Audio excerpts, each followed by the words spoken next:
संगत जी, आइए सत्संग की शुरुआत करते हैं और सत्संग के लिए इनवाइट करते हैं उषा सिंह आंटी को। आंटी आप प्लीज आए और गुरु जी का सत्संग शेयर करें। जय गुरु जी। सबसे पहले गुरु जी के चरणों में नतमस्तक। आई हुई सारी संगत को जय गुरु जी और बहुत बहुत गुरु महाराज का शुक्राना कि उन्होंने ये इतना सुनहरा ये सौभाग्य वाला दिन है जब गुरु जी की हम उस्तक करते हैं और गुरु जी की बढ़ियाई करते हैं। ये गुरु जी के स्वयं कहे हुए शब्द है, पाठ से बढ़कर है उस्तक करना। और हमारे गुरु जी तो महादेव हैं। यही कहते हुए आज सबसे पहले मैं सत्संग शेयर करने से पहले मैं परम पूज्य बापू जी को श्रद्धांजलि देना चाहती हूँ और बहुत बहुत धन्यवाद देती हूँ बड़े मंदिर का और डुगरी में जो इतनी सुंदर तरह से उन्होंने पूरा लाइव ब्रॉडकास्ट किया था, जिससे हम सारी संगत वर्ल्ड वाइड जुड़ सकें और देख सकें और शरीक हो सकें और स्वयं श्रद्धांजलि अपनी जहां भी हो वहीं से हम उनको अर्पित कर सकें। और बापू जी के बारे में मैं थोड़ा सा कुछ जो मेरे खुद के एक्सपीरियंस हैं मैं वो शेयर करना चाहती हूँ कि जैसे गुरु जी से हम लोग 98 में गुरु जी ने जब बुलाया, उनकी जब तक ईश्वर की कृपा नहीं होती है आप उन तक पहुंच ही नहीं पाते हैं। तो जब उनका बुलावा आया तो हमें कई वर्ष लगे जानने में कि गुरुजी के माता पिता कौन है, क्योंकि देखिए गुरुजी जिनके द्वारा आए इस धरती पर वो कोई मामूली नहीं थे, वो स्वयं एक फरिश्ता थे। माता जी को मैंने कई बार देखा पर उनसे मिलने का सौभाग्य नहीं हो पाया। बापू जी को गुरुजी के जन्मदिन पर आई थिंक 2000 था जब बड़े मंदिर में गुरुजी ने बुलाया था, अपनी जन्मदिन पर खुद ही इनवाइट किया था और सिंगापुर से मैं आई थी और वहां पर गुरुजी अपने हाथों से बापू जी को प्रसाद दे रहे थे और मुझे किसी ने कहा ये गुरुजी के बापू जी हैं। मुझे तब तक पता ही नहीं था कितने हम्बल, कितने ग्रेसफुल, कितने काइंड और कितने मैं कहूंगी एक उनमें रूहानी जो सोल, जो उनके चेहरे पर जो रूहानी चमक थी वो देख करके मुझे लगा कि गुरुजी इनके द्वारा आए हैं, इनके चरण स्पर्श करने चाहिए। ये पूजनीय है हम सब के लिए, संगत के लिए, क्योंकि गुरुजी तो हमारे माता पिता हैं पर उनके भी पिता जो हैं वो सबसे पूजनीय हैं ही हैं, क्योंकि उन्हीं के द्वारा हमें गुरुजी मिले। मैंने उनको प्रणाम किया और वो जब जब आते थे एम्पायर स्टेट में वो एकदम पीछे जाके बैठ जाते थे और हमें किसी को पता ही नहीं चलता था। हम लोग तो गुरुजी को ही देखते रहते थे। तो इतने मैं कहूंगी इतने डाउन टू अर्थ, इतने अपने संस्कृति से जुड़े हुए, इतने सौम्य, तो इसीलिए तो गुरुजी ने उनको चुना अपने पिता के, माता पिता की तरह। तो हमें हमेशा उनको नमन करना चाहिए। और सही बताऊं तो जब ये न्यूज मिली बापू जी की 11 अगस्त को नहीं रहे, उस दिन मुझे ऐसा लगा जैसे एक कड़ी जो गुरु जी की थी उन तक पहुंचने तक की, मुझे लगता था कि जैसे वो एकदम से टूट सी गई है। और मुझे उस दिन लगा कि मैंने आज फिर से गुरु जी को जैसे दोबारा खो दिया। बहुत ही दुख का दिन था, पर जैसे गुरु जी हमेशा कहते हैं एक दिन चलना है, हम सबको एक दिन चलना है। We all have to be prepared, अपने कदमों को अच्छे बनाने हैं। और जैसे हम सब जानते हैं गुरु जी स्वयं उनको लेने आए बापू जी को और वो उनकी ज्योत में ही समा गए। तो गुरुजी तो स्वयं जब लेने आते हैं तो हमें दुख नहीं मनाना चाहिए, क्योंकि वो स्वयं अपने साथ उनको रख रहे हैं। उनकी ज्योत में वो समा गए हैं। बहुत बहुत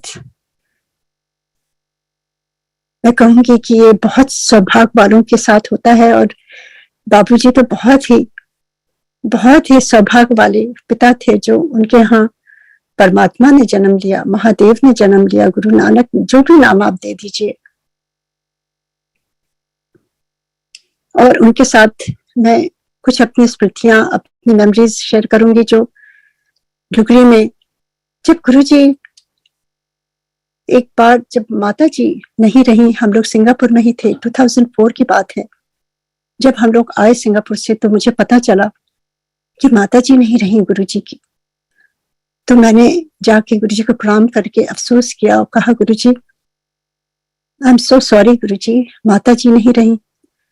तो गुरुजी बहुत फेंटली उन्होंने स्माइल किया और सर हिलाया उन्होंने, और उन्होंने वो जो गुरुजी माता जी के उसमें गुरुजी ने जो सब पूजा करी थी, जो वाइट चोले में गुरुजी हाथ जोड़ के बैठे हैं, वो उन्होंने अपने हाथों से दी, अपना वो स्वरूप, वो अभी भी हमने फ्रेम करके रखा हुआ है। और फिर गुरुजी ने मेरे से कहा कि आंटी एक दिन मैं तुझे अपनी पिंड ले चलूंगा। तो मुझे पंजाबी ठीक से नहीं आती, तो मुझे लगा पिंड, में समझी नहीं पिंड क्या है। तो मैंने कहा पिंड कोई आसपास कोई जगह होगी, जैसे नोएडा है या आसपास जो शहर हैं। तो मैंने कहा गुरुजी कब चलना है? तो गुरुजी के मैं दसांगे। तो मैंने कहा पिंड गुरुजी? तो गुरुजी हंस के कहते हैं माय विलेज। और मैं बहुत खुश थी कि मुझे गुरुजी ये मौका देंगे, अपने साथ ले चलेंगे पिंड। पर जब गुरुजी कहते हैं मैं दसांगे, there's no questions to be asked। हमें मालूम है गुरुजी से कोई तर्क, कोई क्वेश्चन नहीं करना है, जो वो कहें बस उसको सुनना है बस। उसके बाद टाइम बीतता गया, मैं ध्यान में मैं सोचती रही कि गुरुजी कब ले चलेंगे पिंड, पर मैंने कभी उनसे पूछा नहीं, क्योंकि गुरुजी ने तब तक मुझे बता दिया था कि मेरे से बात नहीं करना, मुझसे कुछ भी नहीं मांगना रहता था। गुरुजी शायद जब जब जाती थी मेरे मन में थोड़ा उत्साह रहता था, शायद इस बार गुरुजी अपने पिंड ले चलेंगे, पर वो बात नहीं हुई। और गुरुजी ने अपना जब चोला छोड़ दिया, मैं सियाटल तब तक आ गई थी। और उस समय आप सब जैसे जानते हैं कि गुरुजी ने बहुत लोगों को अपने से दूर कर दिया था। जब उन्होंने जाना था, हम लोगों को भी वापस भेज दिया था 2006 सितंबर में। मैं बहुत रोई थी उस समय। गुरुजी का तो देखते चल। और जब यहाँ बड़ी बेटी की गुरुजी ने, उनकी कृपा से उसकी शादी तय हुई, गुरुजी ने अपने हाथों से कार्ड लिखे, अपने हाथों से उन्होंने इनवाइट किया संगत को, और गुरुजी चले गए, क्योंकि wedding was on 14th of July 2007। और जब गुरुजी चले गए तो हम सब ने सोचा अब तो हम कुछ नहीं कर सकते, अब पोस्टपोन कर देते हैं वेडिंग। पर जैसे गुरुजी ने विजन में अचानक ही ध्यान में बताया कि ये मैंने इनवाइट किया है, कुछ नहीं कैंसिल करना है। सब कुछ वैसे ही हुआ। मैं नहीं जा पाई गुरुजी उस समय, पर बार बार मैं गुरुजी के कैलेंडर जो नया उस समय आया था, मैं सामने खड़ी होकर कहती थी गुरुजी आपने कहा था पिंड ले चलेंगे, कब आप बुलाएंगे? और वो दिन आए जब गुरुजी की बरसी थी 2008 अप्रैल में। और मैं गुरुजी के स्वरूप से ही बात कर रही थी, अचानक एनपीजी पीछे से आए, कहते हैं तुम्हारा बहुत मन था ना, मैंने तुम्हारा टिकट बुक कर दिया है, तुम जाओ। और मैं बहुत ही खुश थी, जैसे गुरुजी अपने आप अनायास सब कुछ अपने आप कर देते हैं, बगैर बताए किसी को मन की बात जानते हैं। और मैं बहुत खुशी खुशी मैं गई और उस समय मैं गुरुजी के पिंड गई जैसे गुरुजी ने कहा था, पर ये नहीं मैंने जाना था कि इस तरह गुरुजी ले जाएंगे पिंड।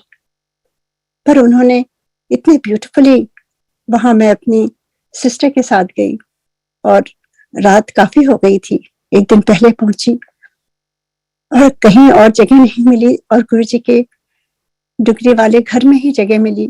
ये मेरा बहुत बड़ा सौभाग्य है क्योंकि वहां बापूजी के साथ मैंने बहुत समय बिताया, उनके साथ बैठ करके।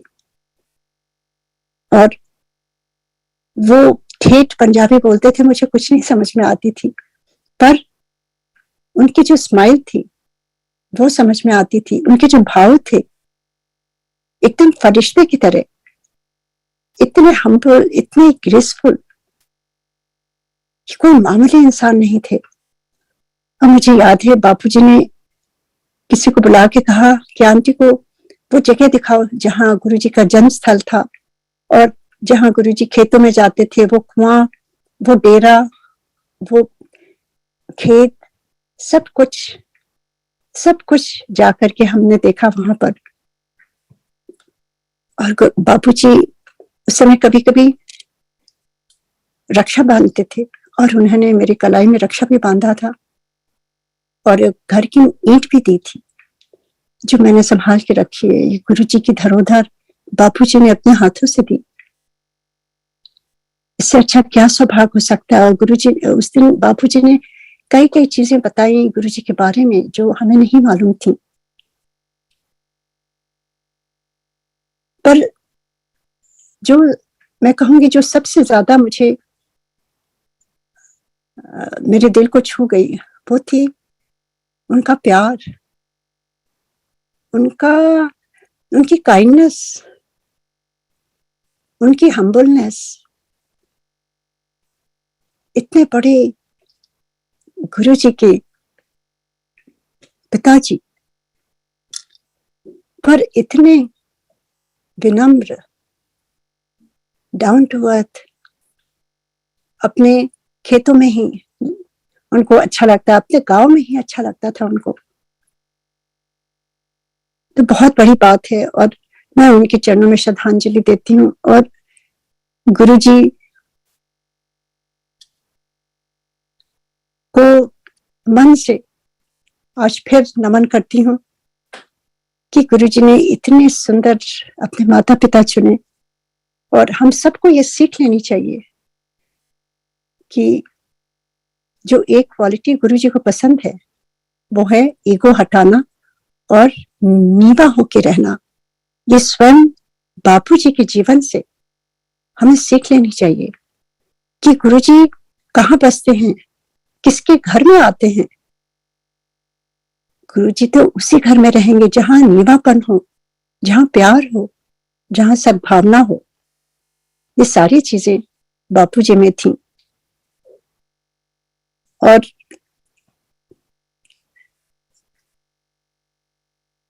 मुझे खुशी है कि बापूजी गुरुजी में ही समा गए हैं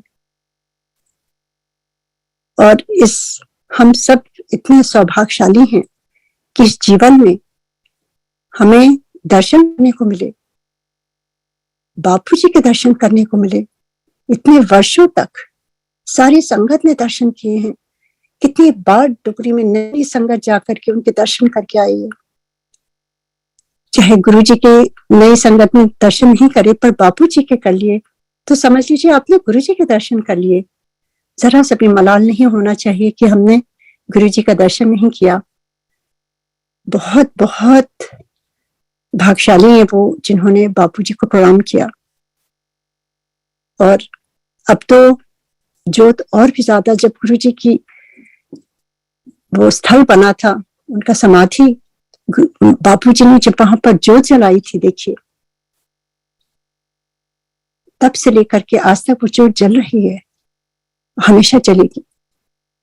और एक चीज और मैं कहना चाहती हूँ बापूजी के लिए, जब गुरुजी ने चोला छोड़ दिया तो बापूजी गुरुजी को डुगरी में ले जाना चाहते थे, पर हम सारी संगत में उनसे सब ने रिक्वेस्ट करी, बापूजी गुरुजी यहाँ मंदिर बनवा के गए हैं संगत के लिए, इतनी संगत उनको पूछती है, उनको यहीं रहने दीजिए। देखिए बहुत बड़ी बात है एक पिता के लिए, जो उन्होंने संगत का मन रखने के लिए या संगत के लिए उन्होंने इतना बड़ा त्याग किया कि अपने बेटे को वहीं पर उन्होंने सब कुछ किया।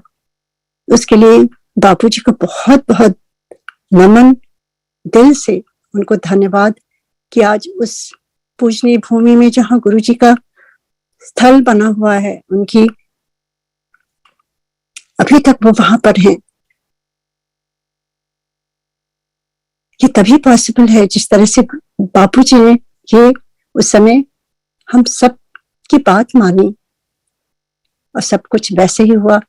और आज आप सब जानते ही हैं कितने लाखों में, करोड़ों में संगत चारों दुनिया में, चारों दिशाओं में, हर एक कॉन्टिनेंट में गुरुजी की डिवाइन फ्रेग्रेंस फैली हुई है। जहां जहां जाते हैं वहां वहां एक नई संगत मिलती है। ये गुरुजी का कि ये फ्रेग्रेंस है। गुरुजी किस तरह से, ऐसा पहली बार ही देखने को मिल रहा है इस जीवन में, फिर शायद कभी ना मिले, कि जब गुरु चले जाते हैं, जोड़ा छोड़ देते हैं, उनके बाद किस तरह से संगत जुड़ती है। और जुड़ती ही नहीं है, चारों ओर, ऑल ओवर द वर्ल्ड, बगैर देखे किस तरह से सबको एक्सपीरियंसेस हो रहे हैं। और सब बड़ी श्रद्धा से सारे लोग सत्संग में आते हैं और उनको प्रणाम करते हैं और मानते हैं। ये बहुत बड़ी बात है। यही कहते हुए एक चीज और मैं कहना चाहती हूँ कि मैंने जो जब पैंडेमिक में 2000 से शुरू हुआ था, मैंने एक दिन भी नहीं मिस किया था। और ये 10-11 दिन जो थे वो बहुत ही मैंने मिस किया। और मैंने रियलाइज किया कि जाप में कितनी पावर होती है। जो लाइव हम देखते हैं बड़े मंदिर से, ऐसा लगता है हम स्वयं वहां पहुंच जाते हैं और गुरुजी की ब्लेसिंग लाइव हमें मिलती है। गुरुजी के चरण स्पर्श करते हैं, उनके आसन की, शिव जी के चरण स्पर्श करते हैं। हर एक पेड़ पत्ते में गुरुजी की जैसी एक अनुभूति होती है। हर जगह गुरुजी की अनुभूति होती है, उनके एक्सपीरियंस होते हैं। तो आई एम सो थैंकफुल कि जब फिर से शुरू हुआ है। और ये सत्संग भी बहुत मिस करते थे, क्योंकि जब से ये शुरू हुआ है इतना अच्छा लगता है, जैसे गुरुजी हम सबको एक साथ जोड़ देते हैं उस समय के लिए और अपनी ब्लेसिंग देते हैं। जो बोलता है, सुनाता है, और जो सुनता है उसको भी देते हैं गुरुजी ब्लेसिंग।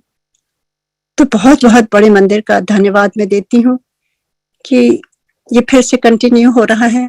और बस गुरुजी यूं ही हम सबको जोड़े रहें और प्यार से हम एक दूसरे की सत्संग सुनते रहें और सुनाते रहें और गुरुजी की ब्लेसिंग लेते रहें। अब मैं अपने कुछ एक्सपीरियंसेस शेयर करती हूँ। जैसे मैंने कहा 98 में गुरुजी से का बुलावा आया और हम जुड़े। और उस समय कुछ भी नहीं मालूम था गुरुजी के बारे में, पर हाँ, बचपन से मैं शिव और माता रानी की भक्त थी और मैं हमेशा सोचती थी कि मुझे कब दर्शन होंगे। और मेरी माँ कहती थी और पूजा करो और ध्यान करो, जब समय आएगा वो स्वयं आएंगे। तो मैं इसी उसमें इतने वर्ष बीत गए, शादी हो गई, मैं यहाँ यूएस आ गए, बच्चे हो गए। और अचानक ही 98 में जो मुझे लगता है कि जिसके लिए मैंने इतना पूजा किया था या मैं मन से भाव से करती थी, वो उस दिन मुझे लगा कि स्वयं गुरुजी अनायास ही आ गए और उन्होंने बुलाया मुझे। उस समय कोई भी समझ नहीं थी, पर धीरे धीरे गुरुजी ने सारे एक्सपीरियंसेस दिए और हमारे जो जितने भी नोशंस थे वो सारे क्लियर करे। गुरुजी पहले तो हमारा जो उल्टा सब कुछ रहता है, गुरुजी पहले उसको साफ करते हैं, उसको क्लीन करते हैं और फिर हमें समझाते हैं कि गुरुजी हैं कौन। गुरुजी प्रैक्टिकल गुरु थे। वो आपको कभी भी प्रवचन नहीं देते थे, वो स्वयं एक एक एक्सपीरियंस दे करके आपको प्रैक्टिकली सब कुछ बताते थे। और वैसे ही मेरे साथ हुआ। एक एक एक्सपीरियंस कभी गुरुजी ने नहीं कहा वो कौन है। और जैसे जैसे हम लोग सिंगापुर में रहते थे, जो जो करते थे, और उसके बाद जैसे गुरुजी के पास आते थे, उनको चरण स्पर्श करते थे, गुरुजी सब कुछ रिपीट कर देते थे, एवरी सिंगल थिंग। उस समय समझ नहीं आता था कि इनको कैसे मालूम है।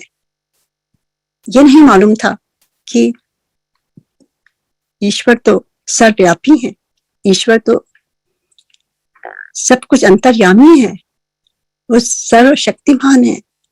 ये पढ़ा हुआ था बचपन में, पर गुरुजी के साथ प्रैक्टिकली जो एक्सपीरियंस किया वो तब हुआ। और उसके बाद एक एक एक्सपीरियंस इतना डिवाइन होता गया। मैं एक एक्सपीरियंस शेयर करती हूँ। गुरुजी देखिए, उस समय, आजकल तो आप सब बहुत लकी हैं, आपको तुरंत बड़े बड़े स्वरूप मिल जाते हैं, लॉकेट मिल जाते हैं, ये हाथ में पहनने वाले वो मिल जाते हैं, इतनी चीजें आजकल सब अवेलेबल हैं। तो नई संगत को आप कभी नहीं सोचिए कि आप को गुरुजी के दर्शन नहीं हुए और हम लोग लकी हैं, ऐसा कभी नहीं सोचिए, क्योंकि आप लोगों को के लिए तो सब पूरा सब कुछ सेट आपको मिला। मतलब आपको स्वरूप तुरंत मिल जाता है, आपको हर तरह की अवेलेबिलिटी हो जाती है। और हम लोगों को बहुत टाइम लगा, कोई ना स्वरूप, ना कोई शब्द, ना कोई मीडिया इस तरह का था कि हम वो शब्द सुनते रहें, कुछ भी नहीं था। बस वो पल क्षण जो था वो खाली गुरुजी के सानिध्य में ही हो पाता था। और मन में आता था कि एक कुछ गुरुजी का कुछ हाथ से दिया हुआ कुछ मिले, पर वो नहीं होता था। बहुत कम समय गुरुजी अपने हाथों से कोई स्वरूप या कुछ लॉकेट इस तरह से देते थे। और एक बार गुरुजी ने एक छोटा सा, वो एक जैसे कि मैं कहूंगी एक लॉकेट टाइप का था, बड़ा सा था, उसमें टाइल थी, और उसमें गुरुजी का वो स्वरूप जिसमें दोनों हाथों में गुरुजी का चेहरा है और उनकी आंखें बंद हैं, जैसे ध्यान में हो, वो रेड कलर का, वो मुझे बहुत प्रिय था। और एक आंटी आई और वो अपने नेकलेस में इतना बड़ा सा टाइल में उन्होंने वो लॉकेट पहना हुआ था। It was a huge. और मैं बार बार देख रही थी लॉकेट, और मैं सोच रही थी कि कितनी लकी है यार, कहाँ मिलता है ये, मैं मन ही मन सोच रही थी। और जब वो आंटी चली गई, जब मेरा टाइम आया, गुरुजी ने आज्ञा दी, तो गुरुजी ने मुझे हाथ से, पता नहीं कहाँ था, मुझे तो उस समय कुछ समझ में नहीं आता था, कहाँ से गुरुजी ने वो निकाल करके मेरे हाथ में दिया और कहा, ये ले, तेरा बहुत मन था ना। एंड आई वाज, जैसे मेरी चोरी पकड़ी गई, and I looked at Guruji and I said thank you Guruji. और मैं उसको अपने पास मैंने रख लिया और एकदम अपने पर्स में इनर पॉकेट में रखा और किसी को भी नहीं दिखाया, क्योंकि कई चीजें होती हैं जो मुझे लगता है कि जो that is only between you and your गुरु। और गुरु जी के हाथ का दिया हुआ तो जैसे सचखंड का प्रसाद हो, ऐसा लगता था। और उसमें से इतनी फ्रेग्रेंस आती थी, इतनी फ्रेग्रेंस आती थी। एंड मैंने घर में भी किसी को नहीं दिखाया, मैं रोज बस अपने माथे पर रखती थी और उनके दर्शन करती थी। और एक दिन की बात है, सिंगापुर में एक मेरी फ्रेंड है, वो उन्होंने रात में खाने पर बुलाया और हम लोग गए, एमपीजी और मैं दोनों जन, खाली हम चारों जन थे। तो उनके हस्बैंड कहने लगे कि वो नास्तिक हैं, वो नहीं बिलीव करते हैं। तो उनकी वाइफ जो है नीलम, वो मेरे साथ एवरी मंडे शिव मंदिर जाके हम लोग अभिषेक करते थे। तो वो कहने लगे, आप लोग बार बार इंडिया चले जाते हैं, क्या है, आप लोग मूव करेंगे क्या वहां पर? तो हमने कहा नहीं, हम लोग वहां हमारे गुरु जी हैं, हम उनके दर्शन को जाते हैं। तो जैसे usually most of the people are, वो कहने लगे कि अरे आप लोग तो बहुत भोले हो, तरह तरह के गुरु होते हैं, आप किस चक्कर में पड़ गए, all that negative things he started saying. मुझे अच्छा तो नहीं लगा, पर मुझे मालूम है कि तर्क करने से कोई फायदा नहीं, तो मैं खड़ी हो गई और मैंने एमपी जी से कहा अच्छा अब बहुत देर हो गई, अब चलना चाहिए। और हम अपना पर्स उठा के चलने ही वाले थे कि उन्होंने कहा नहीं नहीं आप बैठ जाइए, ऐसा है कि आपके गुरुजी दिखते कैसे हैं मुझे बताइए। तो मुझे ऐसा लगा कि जैसे गुरुजी कभी कभी कहते थे कि एक बार मेरे से जोड़ दो किसी को, फिर उसके बाद तुम्हारा काम खत्म है। सो मैंने कहा ठीक है, मैं बैठ गई और मैंने पर्स से वही स्वरूप निकाला जो मैंने आज तक किसी को भी नहीं दिखाया था, और मैंने अपनी हथेली में लेकर के उनको दर्शन कराए, कहा ये है मेरे गुरुजी। और उनकी वाइफ नीलम जो मेरी फ्रेंड थी, वो उस स्वरूप का माथा रब करने लगी और उनके पूरे घर में डिवाइन फ्रेग्रेंस गुरुजी की फैल गई। और वो कहने लगी अरे ये तो मेरे शिवा हैं, ये तो मेरे शिवा हैं। And she almost started to faint, इतनी पावर उस छोटे से स्वरूप में। एंड उनके हस्बैंड परेशान कि उषा जी ये कहाँ से, ये फ्रेग्रेंस कहाँ से आ रही है, आपके पर्स में कोई परफ्यूम है? मैंने कहा देखिए ना मैं परफ्यूम लगाती हूँ और ना मैं रखती हूँ, ये देखिए इसमें कोई परफ्यूम नहीं है। तो कहते कहाँ से आ रही है? मैंने कहा आपका घर ब्लेस्ड है, आप ब्लेस्ड हैं, गुरुजी की ये डिवाइन फ्रेग्रेंस है जो उनकी प्रेजेंस दिखाती है।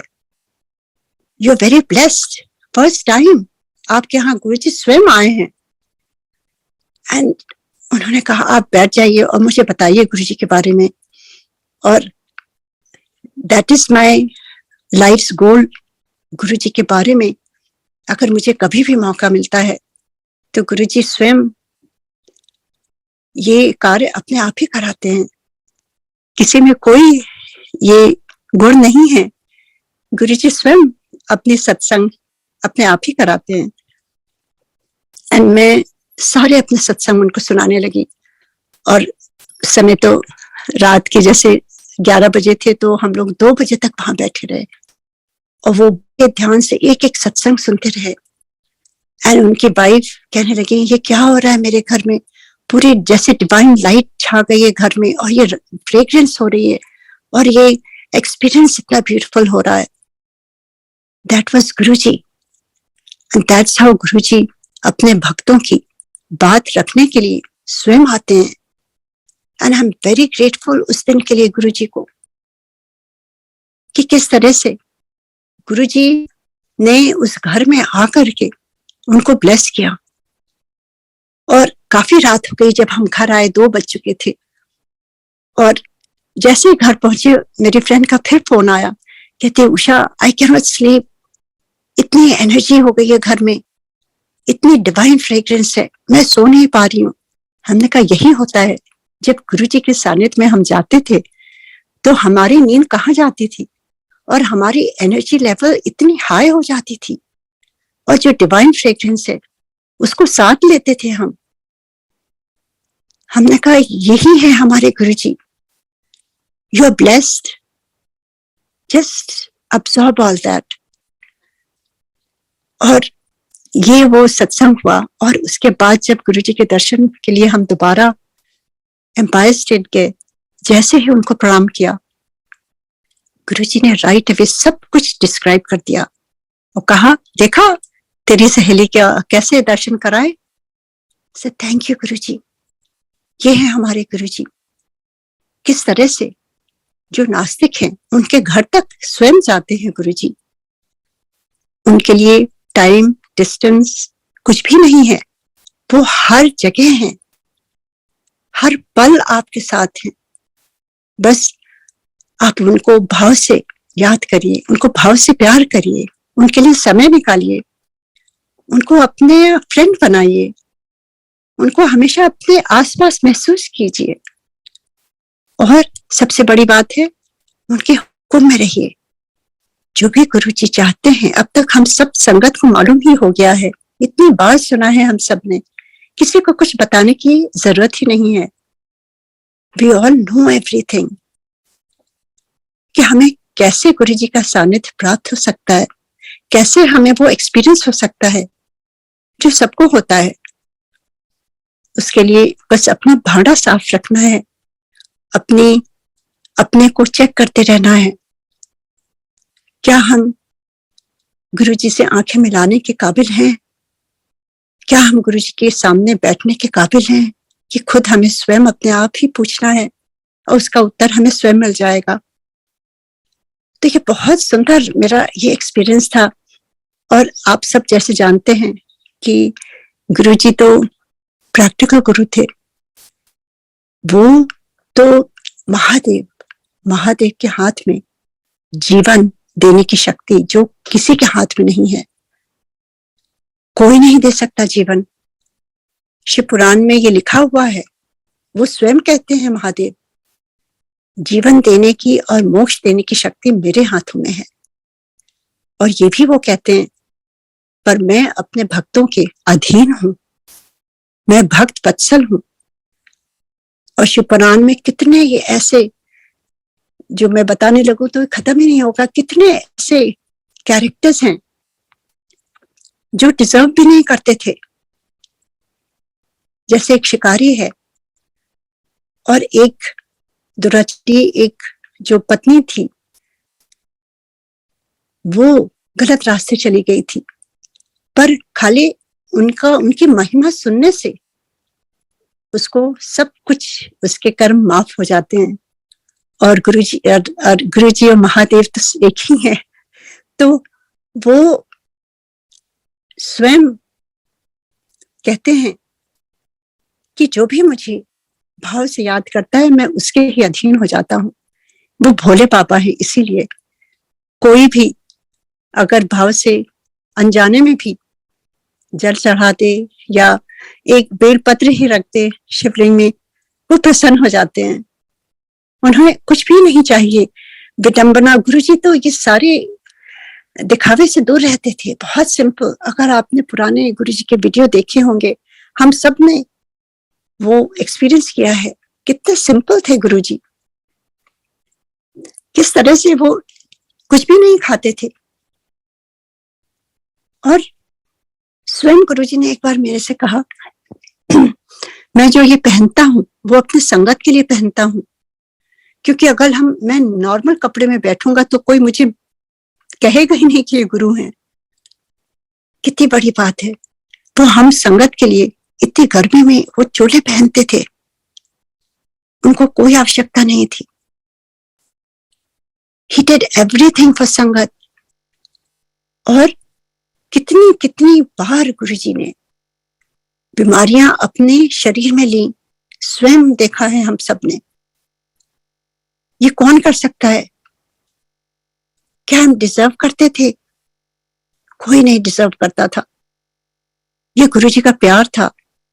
ये गुरुजी का, मैं कहूंगी कि ये इस धरती पे आने का, एक बार मैंने उनसे कहा, गुरुजी आप ये क्यों लेते हैं सबकी बीमारियां अपने शरीर पर, आपको इतना कष्ट होता है? गुरुजी हंस के कहते हैं, मैं इसीलिए आया हूं, सबको ब्लेस करने के लिए। By that time I had understood who Guruji is, क्योंकि ये प्रश्न मेरे दिमाग में हमेशा चलता था, कौन है गुरुजी?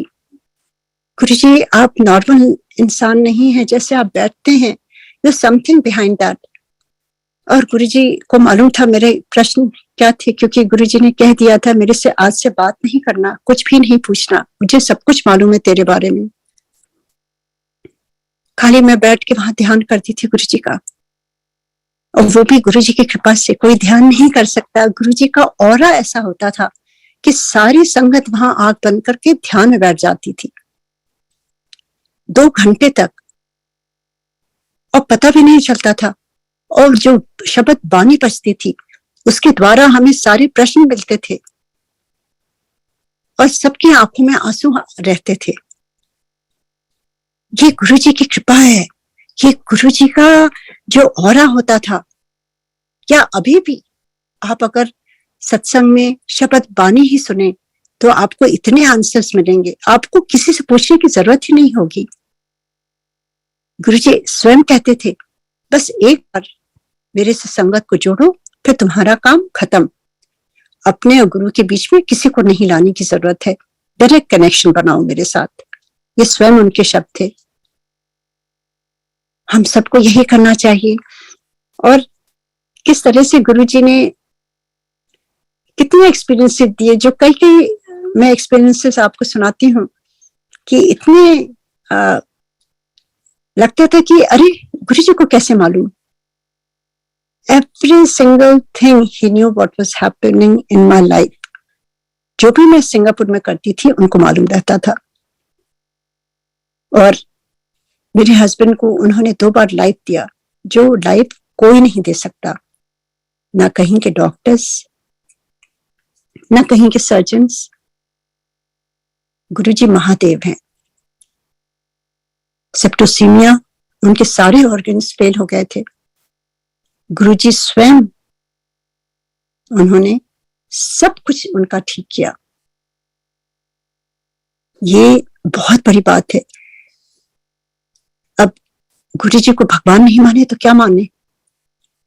मेरे बेटे का पैर जो एकदम टेढ़ा था, अंदर की तरफ था, वो हिप से उसको प्रॉब्लम थी। बहुत बड़ी सर्जरी होने वाली थी, बहुत जगह दिखाया, जहां जाती थी वहां सर्जन्स को दिखाती थी, ऑर्थोपेडिक, और सबने यही सलाह दी कि इसकी मेजर सर्जरी होनी है। और हमने गुरुजी से कुछ नहीं कहा, क्योंकि गुरुजी ने मना किया था उनसे कुछ मांगने के लिए।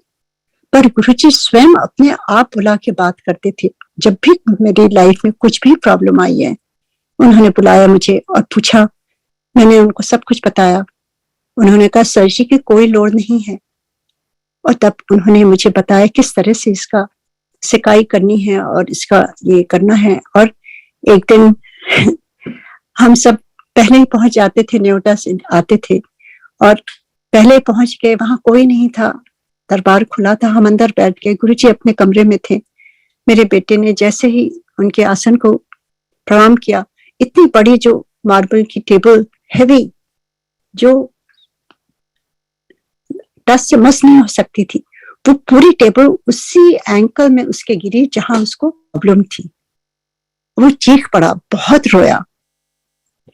गुरुजी ने वो सर्जरी कर दी उस दिन। उसके बाद से उसको कोई प्रॉब्लम नहीं हुआ, ना कोई सर्जरी की जरूरत, ना कुछ करने की जरूरत। He is totally fine. अब वो टेनिस खेल सकता है, वो एवरी डे मैराथन, कभी कभी जॉगिंग, उसके लिए मैराथन रन करता है। ये कैसे हो सकता है जो बच्चा ठीक से चल भी नहीं पाता था? How is it possible?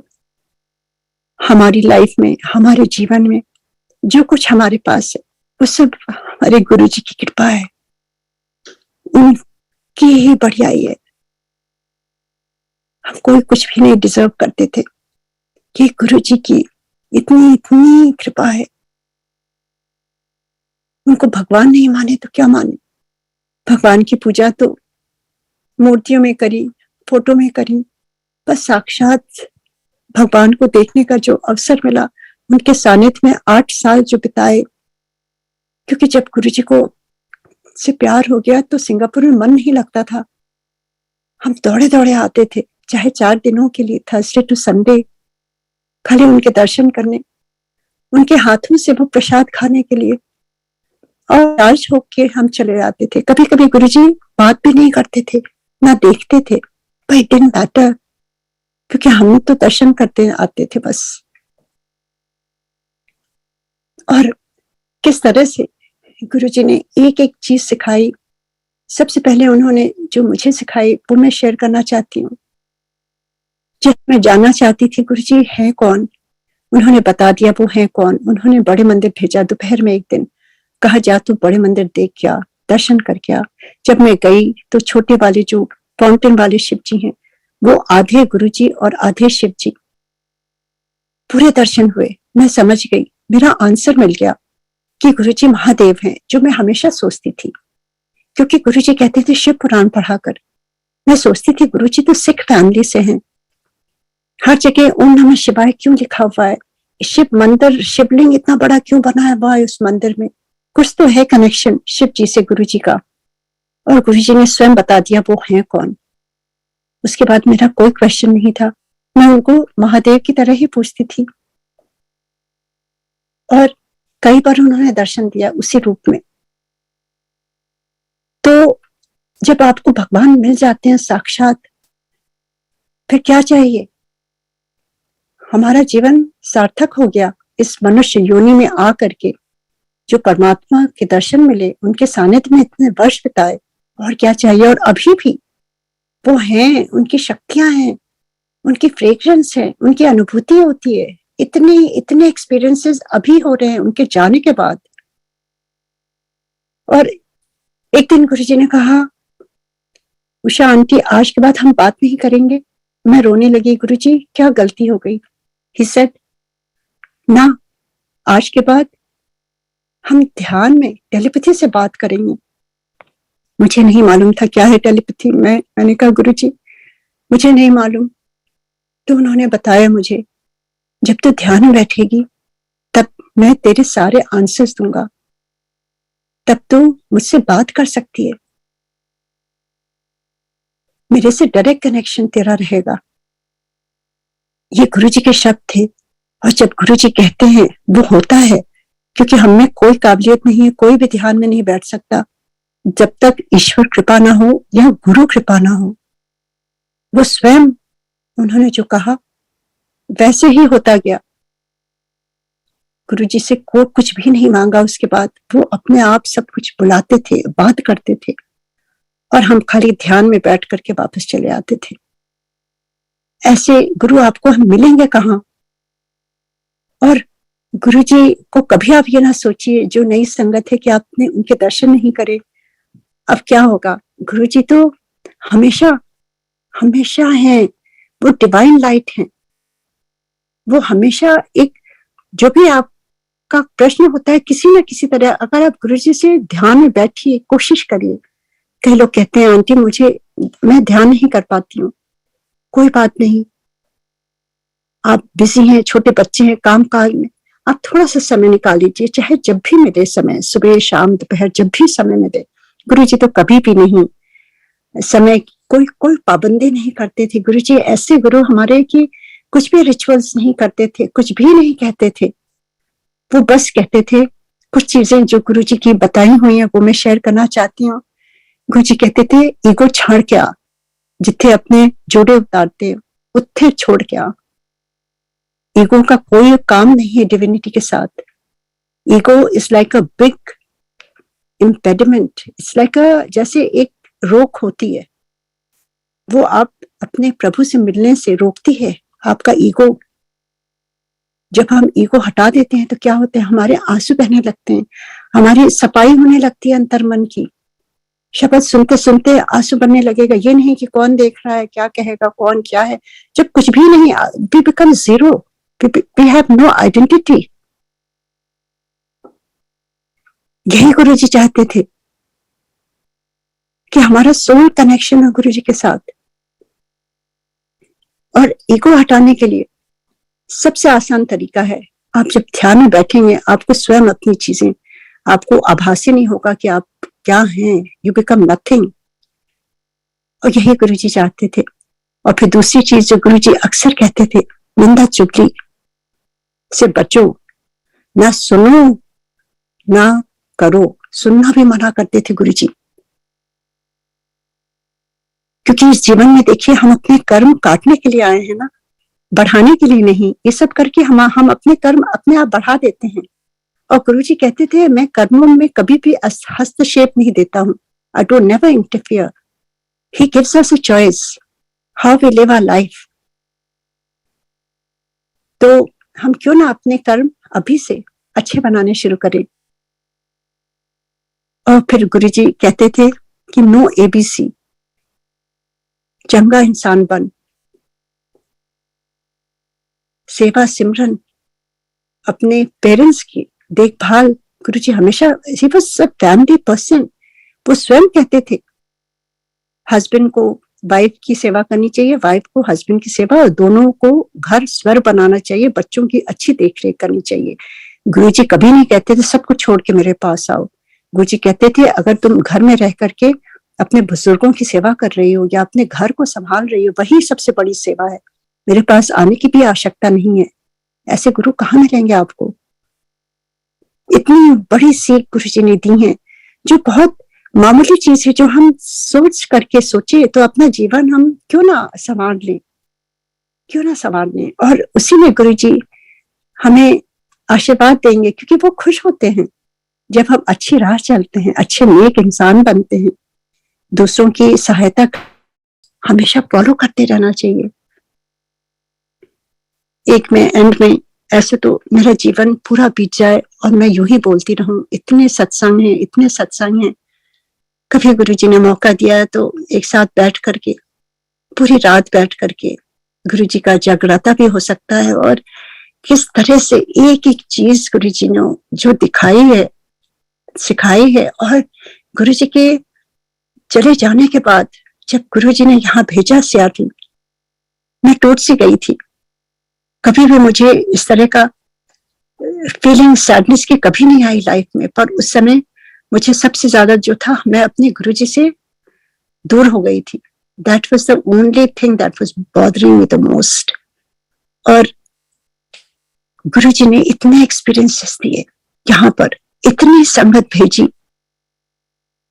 गुरुजी ने इतनी पुरानी संगत भेजी जिनको मैं जानती भी नहीं थी। और जब गुरुजी संगत भेजते हैं तो अपनी ब्लेसिंग्स भेजते हैं। गुरुजी तो चले गए थे और इतनी पुरानी संगत आई, और धीरे धीरे यहाँ किस तरह से सत्संग शुरू हो गया 2007 में ही। जैसे गुरुजी ने भेजा था नई संगत को मेरी बेटी के वेडिंग में, हम रोज बैठते थे शाम को 7 बजे और गुरुजी के ही बारे में अपना अपना एक्सपीरियंस शेयर करते थे। That was the beginning of satsang here in Seattle, 2007 जुलाई। और उसके बाद गुरुजी संगत भेजने लगे दिल्ली से, पंजाब से। That's how it started। और उसके बाद गुरुजी अनुभूति कराने लगे। गुरुजी ने मेरे हस्बैंड को विजन में दिखाया, जबकि ना उनको कभी फ्रेक्शंस आती है, और कभी दिखाती हूँ कि देखिए इसमें ओम बन गया, तो वो कहते हैं तुम क्यों ये सब ढूंढती हो, क्योंकि गुरुजी तो परमात्मा है, वो तो महादेव है, ये सब छोटी छोटी बातें हैं। You should not look for all these things। So उनको कभी भी इस तरह से वो नहीं होता, he's different। तो उनको गुरुजी ने विजन दिया कि इस घर को डेडिकेट करना है। वहां नेम प्लेट उन्होंने कहा कि ये नेम प्लेट लगाओ, गुरुजी निवास। मैं स्वयं हूँ यहाँ पर।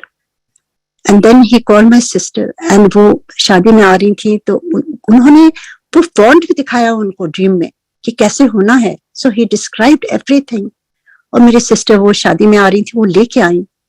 एंड उसके बाद आई स्टिल रिमेम्बर, जब वो शादी से पहले कील ठोक करके बाहर वो गुरुजी निवास, गुरुजी के कहे हुए जैसे उनका था हुक्म, वो फॉलो किया।